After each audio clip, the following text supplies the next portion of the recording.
Movie की शुरुआत होती है पास्ट के एक ऐसे सीन को दिखाते हुए जिसमें 1989 में हो रही एक कार रेसिंग दिखाई जाती है। अब अचानक से एक रेसिंग कार आकर रुकती है और रेसर अपने बेटे डॉम से कहता है कि तुम हमेशा बुरे लोगों से दूर रहना।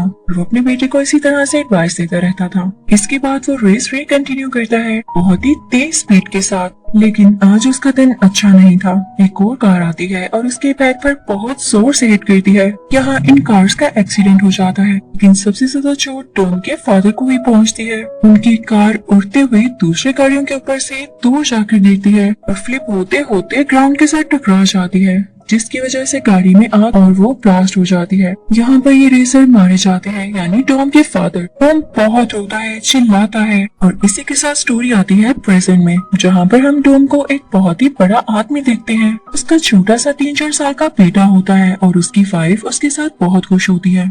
वो एक पीसफुल फॉरेस्ट में बहुत खुश जिंदगी गुजार रहे थे। यहाँ पर टॉम हमें एक ट्रैक्टर रिपेयर करता हुआ दिखाया जाता है कि तभी वहाँ पर एक गाड़ी रुकती है। टॉम और उसकी वाइफ अलर्ट हो जाते हैं और उन पर गन पॉइंट कर देते हैं। तभी उस गाड़ी में से एक आदमी बाहर आता है और अपने हाथ ऊपर करके कहता है, टॉम मैं यहाँ तुमसे मिलने आया हूँ, कोई दुश्मन नहीं, उनको और से देखो। उस गाड़ी में से जो टोटल लोग निकले थे वो 3 होते हैं। एक आदमी जिसका नाम तेज होता है, उसका साथी और साथ एक और लड़की। वो लोग टॉम को बताते हैं कि एक बूढ़े आदमी ने उन्हें बताया है साइफर जो कि सुपर विलेन है और वो बहुत खतरनाक औरत है। उसे पकड़ तो लिया गया था, लेकिन पर्पसली यानी जानबूझकर जिस प्लेन में उसे पकड़ कर ले जाया जा रहा था उसे क्रैश कर दिया गया ताकि लोगों को लगे कि ये मर चुकी है। उस वक्त बूढ़े आदमी का उस पर पूरा होल्ड था कि उसने उसको पकड़ लिया था, लेकिन वो फिर भी भाग गई। इस टीम में से जो लड़की होती है वो टॉम को फोर्स करती है कि आप हमारे साथ उस जगह पर आए जहाँ पर ये प्लेन क्रैश हुआ था ताकि हम वहाँ से कुछ एविडेंसेस इकट्ठे कर सके। तो टॉम कहता है नहीं, मैं अब रिटायर्ड हूँ और इन कामों से दूर ही अपनी फैमिली के साथ खुश हूँ। अब रात में टॉम की बीवी को कुछ ख्याल आता है तो वो जाकर टॉम से कहती है, हमारी टीम ने हर मुश्किल काम में हमारी मदद की है और मैं भी उनकी मदद करने जा रही हूँ। वो बाहर जाती है, इससे पहले अपने बेटे को प्यार करती है और फिर अपनी बाइक को तैयार करने लगती है। अब सीन कट होता है। दूसरी तरफ अब हम उन चारों को यानी टॉम की वाइफ, एज, उसका साथी और वो यंग गर्ल, इनको देखते हैं कि वो प्लेन में चढ़ रहे होते हैं। लेकिन यहाँ पर टॉम की भी एंट्री होती है। वो अपनी कार में यहाँ तक आता है और डिसाइड करता है कि वो भी इनके साथ जाएगा। अब ये लोग बहुत लंबा सफर करते हैं, उस जगह तक पहुँच ही जाते हैं जहाँ पर ये प्लेन क्रैश हुआ था। उन्हें प्लेन भी मिल जाता है। फिर उस यंग लड़की को वहाँ पर कुछ आवाज आती है जो कि एक सिग्नल की होती है। वो एक मशीन से आ रही होती है। ये लड़की बहुत अच्छी हैकर थी तो इस मशीन को हैक करते हुए खोल लेती है तो उसमें से एक शाइनी ब्लैक बॉक्स निकलता है जो कि कोई डिवाइस लग रही, लेकिन इन लोगों को उसे खोलना नहीं आता था। ये लोग सोच ही रहे होते हैं कि इसको कैसे खोला जाए, तभी वहाँ पर मिलिट्री आ जाती है और इन पर फायरिंग करने लगती है। ये सब यहाँ से भाग जाते और ऐसी जगह पर पहुँच जाते हैं जहाँ पर माइंस थी, यानी वो माइन लैंड था। जैसे जैसे कोई उन पर आता जाता वो ब्लास्ट होते जाते हैं, जिसकी वजह से बहुत सारी मिलिट्री कार्स डिस्ट्रॉय हो जाती हैं। अब इनके ब्लास्ट होने की वजह से एयर प्रेशर से एज के साथी की गाड़ी भी उड़कर एक जगह गिरती है, वो भी एक लैंड माइन के ऊपर, और अगर वो हिलता तो उसकी गाड़ी भी ब्लास्ट हो जाती। उसके आसपास भी लैंड माइन्स थी और ये उसके लिए बहुत मुश्किल खड़ी थी। वो वहाँ से बहुत कोशिश करता है कि आराम से यहाँ से एस्केप कर जाए, लेकिन इन्हीं कोशिशों में उसकी गाड़ी थोड़ी सी हिलती है और नीचे की तरफ आती है। इसकी वजह से लैंड माइन ब्लास्ट कर जाती है और उसकी गाड़ी भी आग लग जाती है और सब बहुत उदास हो जाते हैं और लड़की रोने लगती है। लेकिन तभी एज का वो साथी लंघराते हुए इनकी तरफ आता है तो सब शुक्र अदा करते हैं और खुश हो जाते हैं। दूसरी तरफ टॉम की बीवी के पास वो डिवाइस थी। अब उसको बचाने के लिए एक बाइक पर जाने लगती है ताकि उसे कोई पा न सके। सोल्जर्स भी उसके पीछे होते हैं ताकि वो डिवाइस को ले सके, लेकिन तभी टॉम की वाइफ की बाइक एक पत्थर के साथ टकराती है और बाइक उड़ते हुए बैलेंस खो देती है। इससे पहले कि सोल्जर्स आकर उसको पकड़ते टॉम वहाँ पर आ जाता है और उसकी वाइफ उसकी गाड़ी पर आकर गिरती है। यहाँ पर एंट्री होती है इस मूवी के बहुत ही मेन कैरेक्टर की, जिसका नाम जेकब है। खामोशी से अपनी गाड़ी में आता है, चलते हुए गाड़ी से अपना हाथ बाहर करके वो डिवाइस उठा लेता है और फौरन से वहाँ से भाग जाता है। टॉम अपनी बीवी से कहता है गाड़ी के अंदर बैठो। वो फौरन से गाड़ी के अंदर बैठती है, गाड़ी की खिड़की के थ्रू। अब वो लोग जेकब को चेस करने लगते हैं। टॉम बहुत कोशिश करता है कि उसकी गाड़ी के आगे निकल जाए, लेकिन पीछे से मिलिट्री हेलीकॉप्टर्स, उनका अलग इशू था। वो लोग इन पर मिसाइल्स फेंकने लगते हैं, इनको शूट करने लगते हैं, लेकिन लकीली कोई भी मिसाइल इनको नहीं लग पाता। जेकब अपनी गाड़ी खाई में गिरा देता है बिना किसी डर के, क्योंकि वो डिवाइस किसी सूरत में इनको नहीं दे सकता था। पर उसे गिरने से पहले ही एक प्लेन आता है और अपनी मैग्नेटिक फील्ड ऑन करते हुए उसकी कार को अपने साथ स्टिक कर लेता है। अब मिलिट्री इन दोनों के पीछे होती है, इनकी कार्स पर ब्लास्ट करने लगती है, लेकिन अब टॉम भी अपनी गाड़ी को उस खाई में ले जाने लगता है। उसकी वाइफ उससे कहती है कि आगे ब्रिज नहीं है, लेकिन टॉम उसे ट्रस्ट करने का कहता है और खाई की तरफ गाड़ी ड्राइव कर लेता है। वहाँ पर एक छोटा सा पिलर होता है जिसके साथ रस्सी बंधी होती है। अब टॉम उसकी तरफ गाड़ी ड्राइव करता है और उस रस्सी से होते हुए गाड़ी उसी रस्सी के साथ अटैच हो जाती है और फ्लिप करते हुए दूसरी हिल तक पहुंच ही जाती है। वो ओल्ड मैन इनको अपनी प्लेन से वहाँ से सबको बुला लेता है। यहाँ टॉम की वाइफ सबको बताती है कि जेकब कोई और नहीं बल्कि टॉम का ही भाई है। जब टॉम के फादर का एक्सीडेंट हुआ था, जेकब भी वहीं पर था। Everyone was saying कि उनकी डेथ जेकब की वजह से हुई थी। वहाँ पर टॉम को काफी गुस्सा आ जाता है और वो उसी आदमी के मुंह पर पंचेस मारने लगता है, लेकिन वो आदमी ज्यादा जख्मी हो जाता है तो टॉम को जेल हो जाती है। जब टॉम जेल में जाता है तो देखता है कि जेकब भी वहीं पर है, तो वो सोचता है कि हो सकता है वो आदमी सच कह रहा हो, तभी तो जेकब यहाँ पर आया। तो वो जेकब से कोई बात नहीं करता। अब सीन आता है प्रेजेंट की तरफ, जब जेकब साइफर को वो डिवाइस देते हुए कहता है इसका दूसरा पार्ट खोया हुआ है। अब साइफर उसे बताती है इसका दूसरा पार्ट लंदन में है और तुम्हें वहीं पर जाना होगा। अब नेक्स्ट सीन में हम एक सी को देखते हैं और उसके अंडरग्राउंड टनल में टॉम और उसके साथियों की सीक्रेट प्लेस होती है जो कि उन्हें ओल्ड मैन ने ही दी थी। यहाँ पर वो यंग लड़की अपने मिशन के बारे में बताने लगती है कि इन्हें डिवाइस का दूसरा हिस्सा ढूंढना है। पता है वो डिवाइस क्या कर सकती है? वो स्पेस में सारी सैटेलाइट्स को कंट्रोल कर सकती है, इवन किसी भी इलेक्ट्रॉनिक डिवाइस को, और ये किसी भी चीज को डिस्ट्रॉय भी कर सकती है। हमने इसे 2 हिस्सों में बनाया था। जेकब के पास एक हिस्सा है और वो दूसरा हिस्सा लेने लंदन जरूर जाएगा, लेकिन उससे पहले हमें वहाँ जाना होगा। तभी उन्हें ये भी पता चलता है कि ओल्ड मैन का जो राइट हैंड था यानी उसका साथी वो मर चुका है, लेकिन उन्हें इस बात पर यकीन नहीं आता कि वो तो इतना स्ट्रॉन्ग और फिट था। तो टॉम की बीवी कहती है कि मैं वहाँ पर जाऊंगी और उन्हें ढूंढूंगी। उसके साथ एक और लड़की होती है। यहाँ पे सीन दोबारा से पास्ट में आ जाता है। टॉम अब जेल से फ्री हो चुका होता है और एक स्ट्रीट रेसिंग में जाता है जहाँ पर वो जेकब से रेस लगाने का कहता है। अब रेस स्टार्ट हो जाती है और टॉम रेस जीत जाता है और जेकब से कहता है कि मुझे इस जीत के बदले कुछ नहीं चाहिए, सिर्फ तुम यहाँ से चले जाओ और मैं तुम्हें दोबारा ना देख सकूं, यही मेरी विश है। यहाँ से सीन दोबारा प्रेजेंट में आता है।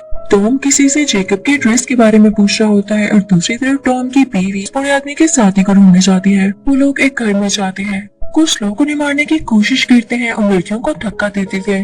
तो उनकी टक्कर वहाँ टीवी से होती है। वो लड़कियां भी उन्हें पुश बैक करती हैं, लेकिन तभी दूर खड़ा एक आदमी उनको शूट कर देता है जो लोग उन लड़कियों को सता रहे थे। और पता है ये कौन होता है? ये वही आदमी होता है, उसी ओल्ड मैन का साथी जिसे ढूंढने ये लोग यहाँ पर आए थे। ये तीनों इस आदमी को देख के बहुत खुश हो जाती हैं और उसे गले से लगा लेती हैं। हमें लंदन सिटी का सीन दिखाया जाता है। पेज और वो यंग लड़की वहाँ पर उस डिवाइस के सेकंड पार्ट को ढूंढने के लिए गए होते हैं। टॉम भी वहाँ गाड़ी में आता है और उसे पता चलता है कि जेकब ने ऑलरेडी उस डिवाइस के सेकंड पार्ट को ले लिया है। जेकब जो कि एक वाइट के साथ लटक कर वहाँ से भाग रहा होता है। टॉम भी बिल्डिंग्स पर से जंप करता हुआ आता है और उसे पकड़ लेता है। वो दोनों शीशे के साथ लगते हैं और शीशा टूट जाता है तो वो बिल्डिंग के अंदर आके गिरते हैं। वो एक बेड पर होते हैं और अब टॉम जेकब के ऊपर आकर उसे पंचेस मारता है। उसके फेस को बहुत बुरी तरह से हर्ट करता है, लेकिन जेकब खुद को बचाते हुए वहाँ खिड़की से बाहर जंप लगा देता है। अब एक ट्रक के अंदर गिरता है, लेकिन वहीं से वो अपनी गाड़ी के अंदर बैठता है। बहुत तेजी से ड्राइव करने लगता है, लेकिन टॉम भी उसके पीछे ही होता है जो कि अब ट्रक की फ्रंट सीट पर बैठ चुका था,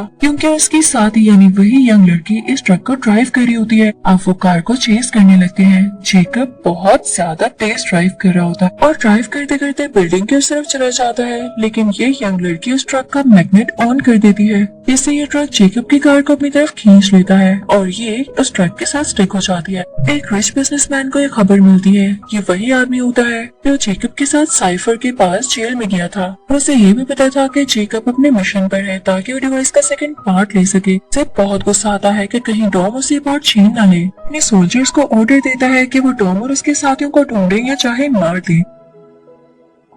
दूसरी तरफ हमें उन लेडीज को दिखाया जाता है जो उस बूढ़े आदमी के साथी को वापस लेकर आ चुकी होती हैं। जापानीज लड़की भी उनके साथ होती है। यहाँ पर वो रोने लगती है और इनको बताती है कि उसके पेरेंट्स ने ही ये डिवाइस बनाई थी, वो इसे अपने डीएनए की हेल्प से खोल सकती है। इधर जेकब भी टनल में एक दीवार के पीछे कैद होता है जो कि ये सारी बातें सुन लेता है। तभी बिजनेसमैन और इसके आदमी अपने वेपन्स के साथ यहाँ पर आ जाते हैं और जेकब को और उसी जापानीज औरत को वहाँ से ले जाते हैं क्योंकि वो डिवाइस खोल सकती थी। लेकिन वही यंग लड़की यहाँ पे मैग्नेट फिर से ऑन कर देती है और उससे सारे वेपन्स अट्रैक्ट होकर उसके साथ चिपक जाते हैं। सोल्जर्स भी ग्राउंड पर गिर जाते हैं और वहाँ पर अब ब्लास्ट होने लगता है। इससे टनल की दीवारें गिरने लगती हैं और उसमें काफी ज्यादा सोल्जर्स मारे जाते, लेकिन उनमें से कुछ सोल्जर्स ने टॉम को भी कैद कर लिया था और वो उसे पानी में फेंक देते हैं। उसकी वाइफ ये देख के चिल्लाने लगती है। अब कुछ देर बाद जब टॉम को होश आता है तो वो देखता है कि उसकी बीवी उसकी आंखों के सामने है, क्योंकि उसकी बीवी ने उसे डूबने से बचा लिया था। यंग लड़की उन्हें बताती है कि जेकब स्पेस में एक सैटेलाइट भेजेगा ताकि ये डिवाइस को इनिशिएट कर सके, उसे चला सके। तो टॉम कहता है तो कोई बात नहीं, हम भी स्पेस में जाएंगे। अब उस तरफ जेकब और वो बिजनेसमैन एक साथ हो चुके होते हैं और उस सैटेलाइट को स्पेस में लॉन्च करने वाले होते हैं। साथ ही साथ उन्होंने डिवाइस के दोनों हिस्से लगाकर उसे जोड़ लिया होता है और फिर वो दो ट्रक्स में निकल जाते हैं। एक ट्रक में जेकब और बिजनेसमैन होता है, जबकि दूसरे ट्रक में वही जापानीज लड़की होती है। जेकब कंट्रोल करने लगता है उसे डिवाइस सैटेलाइट को। टॉम भी अब इसी तरफ आने लगता है। तेज और उसका साथी स्पेस में जाने के लिए निकल पड़ते हैं, अपने कॉस्ट्यूम्स पहन लेते हैं और एक ऐसी स्पेसशिप में बैठते हैं जो कि दिखने में गाड़ी जैसी लग रही होती है, लेकिन उसके साथ नाइट्रोस भी अटैच होते हैं जो कि अचानक से ऑन हो जाते हैं। उनमें से आग आने लगती है और वो स्पेसशिप तेजी से स्पेस की तरफ ट्रैवल करने लगती है और ये मिशन सक्सेसफुली इनिशिएट हो ही जाता। टॉम और उसके दूसरे साथ अपनी गाड़ियों का मैग्नेट ऑन कर देते हैं, जिसकी वजह से सोल्जर्स की गाड़ियां इसके साथ अटैच होने लगती हैं। ट्रक में बिजनेसमैन जेकब से कहता है कि क्या तुम छत पर जा सकते हो, एंटीना हिल गया है और मैं कनेक्ट नहीं कर पा रहा। तो जेकब अब उस बस की छत पे यानी उस ट्रक की छत पे उस एंटीना को ठीक करने जाता है। भी एक हैवी सा आदमी उसके पास आता है जो कि उसे मारने के लिए वहाँ आया था। तो जेकब बिजनेसमैन से कहता है ये क्यों आया है और मेरी तरफ क्यों बढ़ रहा है। तो बिजनेसमैन उसे कहता है जेकब समझा करो, साइफर अब मेरे साथ है और जब वो मेरे साथ है तो मुझे तुम्हारी क्या जरूरत है। इस वजह से बाय बाय जेकब। अब जेकब और उस आदमी में फाइटिंग होने लगती है। वो आदमी उसे पुश करके बस की छत पे ही गिरा देता है। शोल्डर से एक दूसरे को नीचे गिराने की कोशिश कर रहे होते हैं कि उसने जेकब को ट्रक से नीचे धक्का दे दिया, लेकिन इससे पहले कि जेकब ट्रक से नीचे गिरकर इंजर्ड होता, डॉम वहाँ पर आ जाता है और ट्रक के साथ अपनी गाड़ी लगाकर जेकब को बचा लेता है। जेकब गाड़ी के अंदर जाता है और इस तरह से उसकी जान बच जाती है। फिर जेकब एक और गाड़ी लाता है और अब दोनों गाड़ियां ट्रक के आसपास होती हैं, यानी दोनों तरफ होती हैं। ट्रक आगे की तरफ टिल्ट होने लगता है कि दोनों अपनी गाड़ियों को इस तरह से आगे कर रहे थे कि ट्रक भी आगे की तरफ मूव कर रहा था और ट्रक पलट जाता है यानी फ्लिप हो जाता है। अब टॉम और वो यंग लड़की ट्रक के ऊपर जाते हैं और उसमें ग्रेनेड्स फेंकने लगते हैं, इससे ट्रक में मौजूद सब लोग मारे जाते हैं और वो लड़की भी उसके अंदर से वो डिवाइस लेकर आ चुकी थी। अब ऊपर स्पेस में हम देखते हैं कि तेज और उसका साथी काफी परेशान हो रहे होते हैं कि उनकी स्पेसशिप में खराबी आ गई थी। तो वो सोचते हैं कि ये खराब तो हो ही चुकी है और सैटेलाइट को तबाह करना इतना आसान नहीं है, तो हम इसी से सैटेलाइट को टक्कर मारेंगे ताकि ये डिस्ट्रॉय हो जाए और हमारा मिशन पूरी तरह से पूरा हो जाए। वो लोग ऐसा ही करते हैं और सैटेलाइट डिस्ट्रॉय हो जाती है। ये लोग सैटेलाइट के बीच में से होते हुए आते हैं। सीन यहाँ पर चेंज हो जाता है और हमें नहीं पता चल पाता कि ये दोनों बच पाए या नहीं। उधर हम देखते हैं कि बिजनेसमैन का ट्रक जो कि तबाह होने के बाद नीचे की तरफ गिर रहा था, वो अभी भी मुसलसल यानी कंटिन्यूसली हिल से नीचे जा रहा होता है। लेकिन तभी साइफर अपने प्लेन के साथ आती है और टॉम पर मिसाइल्स फेंकने लगती है, क्योंकि उससे ये चीज बर्दाश्त नहीं हुई कि उसने ट्रक पर अटैक किया और उसके साथी पर। लेकिन टॉम अपनी सारी पावर इकट्ठी करता है और अपनी स्किल्स यूज करते हुए ट्रक को मूव करता है उसी प्लेन की तरफ, जिससे वो प्लेन भी क्रैश हो जाता है और ये ट्रक भी पूरी तरह से डिस्ट्रॉय हो जाता है। एंड फिर जेकब और टॉम एक साथ आते हैं और सुलह कर लेते हैं, जिसके बाद जेकब वहाँ से गाड़ी में कहीं चला जाता है। अब तेज और उसके साथियों का सीन दिखाया जाता है। उन्हें स्पेस में लकीली एक स्पेस शटल मिल चुकी थी, जिससे वो वापस आ जाते हैं और एट द एंड हम देखते हैं कि साइफर उस ब्लास्ट में मरी नहीं थी, क्योंकि वो उसका प्लेन था ही नहीं। साइफर तो कहीं दूर बैठी हुई थी और इसने ये ड्रोन भेजा था जो कि प्लेन की शक्ल का था, जिसे वो दूर बैठकर ही कंट्रोल कर रही थी और यही ड्रोन क्रैश हुआ था। तो न जाने साइफर अब इन लोगों के अगेंस्ट और क्या क्या करती। लेकिन इसी के साथ ये मूवी का पार्ट यहीं पर खत्म होता है।